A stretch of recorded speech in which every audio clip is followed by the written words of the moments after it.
zəhmət olmasa yaxınlaşdırın mənə.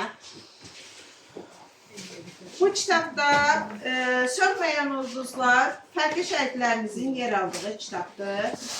Bölgəsindən, ilindən, döyüşündən asılı olmayaraq o kitabda fərqli şəhidlərimiz yer alır. Eyni zamanda Cəsur Qəhrəmanlar kitabında da fərqli şəhidlərimiz yer alır və bu kitabda da Biləsuvar şəhidimiz var, o kitabda da Biləsuvar şəhidimiz var. Şahin Gözlü Snayper kitabım Qusar şəhidimiz Oleg Cəfərovun xatirəsinə həsr olunub. 3 bacısının tək qardaşı idi və antiterror əməliyyatları zamanı şəhadətə ucalıb. Bu kitabım da sizə əmanət. Səmaya Məktublar kitabım şəhidlərimizin şəhadətindən sonra 2021-ci ildə nəşr etdirmişəm. Yarım qalan arzulardır. Şəhidlərin və şəhid ailələrinin yarım qalan arzularını burada toplayıb göyərçin və səmalara göndərmişik. Cənnətdən gələn hədiyyə. Evin yeganə övladı, Sumqayıt şəhidimiz, şəhid Rübət Mustafayevin xatirəsinə həsr etdiyim kitabdır ki, bu kitabda da eyni zamanda Sumqayıtdan olan fərqli şəhidlərimiz yer alır. Şəhidimizin anası məhz digər şəhidlərə də yer verdi kitabda ki, bu oxuyanlar, mənim övladımı oxuyanlar həmin şəhidləri də tanısın. Ona görə də adını Cənnətdən gələn hədiyyə qoyduq. Həmin şəhid ailələrinə hədiyyə olundu bu kitab. Eyni zamanda sizə də hədiyyəmizdir Cənnətdən. Şimşəkdən dənizə fərqli taleyləri olan qəhrəmanlarımdan daha biri. Demək, burada mənim burada da olmalıdır. Aha. Bax, bu kitabım bir nəslə aiddir. Buradakı qəhrəmanım Davud Məmmədli, şəhidimiz Davud Məmmədlinin babası. Hələ 41-45-ci illərdə şəhadətə ucalmış qəhrəmanımızdır. Və onun nəvələri Davud Məmmədli hərbi vəzifəsini yerinə yetirərkən şimşək vurması nəticəsində şəhadətə ucalan qəhrəmandır. Və siz taleyə baxın ki, şəhidimiz gələndə xalası oğlu İskəndər onun tabutunun qarşısında uşaqlıqdan bir yerdə böyüdülər və bir-birinə o qədər bağlı olublar ki, tabutunun qarşısında şəklini aparanda deyib ki, darıxma, tezliklə yanına gələcəm. Bir ay sonra Maşdağadakı 2 nəfəri xilas edəndə dünyasını dəyişən oğul var idi. Bax, həmin oğlandı. Mühafizədə işləyirdi. Başqasının həyatını xilas edərkən özü həyatından olub. Bu 2 kitabımda həmin o qəhrəman Tilimxanlı nəslinə həsr olunmuş kitabdır. Ona görə də kitabımızın adı Şimşəkdən Dənizə adlanır.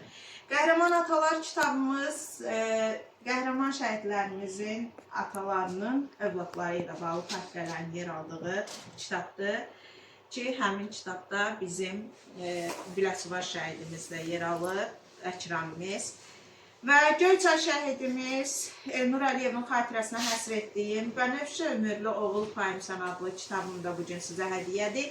O da 2 bacının tək qardaşı idi. Özündən sonra qardaşı yoxdur ki, ata ocağının çırağı olsun. Və Akstafa şəhidimiz Əli Heydər Hüseynin xatirəsinə həsr etdiyim Oğul Düşmən Çəpəridir kitabım da sizə hədiyyədir. 3 bacının tək qardaşı idi Əli Heydərimiz və özündən başqa qardaşı yoxdur. Atası da dünyasını dəyişib, anası bala dərdi ilə yaşayan analardan biridir. Burada qəlbimizdə yaşayanlar kitabım var. Burada 96 şəhidimiz yer alıb, fərqli bölgələrdən, fərqli döyüşlərdə olan şəhidlərimiz. Mingəçevir Mələkləri kitabımda 9 Mingəçevir şəhidimiz yer alıb, digərləri istəmədilər, ona görə yalnız 9-u kitabda yer aldı.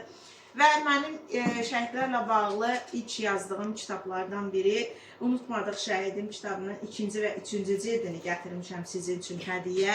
Eyni zamanda 44 günün Sumqayıt qəhrəmanları adlanan kitabım var burada. 15 Sumqayıt şəhidimiz yer alıb.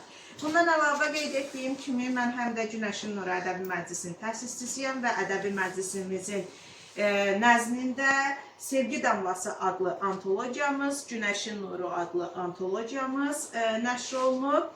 Və bu 4 cildli antologiyada 2 cildini sizə hədiyyə gətirmişəm. Mənə elə gəlir ki, dünyanın ən böyük xəzinəsini mən verdim sizə bu gün. Və sizdən bir xahişim olacaq. Mən sizə söz verirəm, növbəti gəlişimdə inşallah sizin şəhidiniz haqqında Təranə xanım sizlə əlaqə saxlayaraq ətraflı məlumat göndərərsiniz. Mütləq şəkildə gücüm çatan qədər yazaram, işıqlandıraram və gətirərəm. Və növbəti gəlişimə qədər sizlərdən kitabxana heyəti olaraq bir xahişim var ki, bundan sonra tədbirlər keçirəndə, bax, zaten siz özünüz tanıyırdınız, bu tədbirdə bir daha yaxın tanışlıq oldu. Tədbirlər keçirəndə anamızı, atamızı dəvət edin. Mən demirəm, bütün şəhid ailələrini yığın, məkanımızı nəzərə alırıq. Amma ən azından hər tədbirdə birini çağırıb, könlünü xoş eləmək. Yox, çağırmışıq, şəhidlər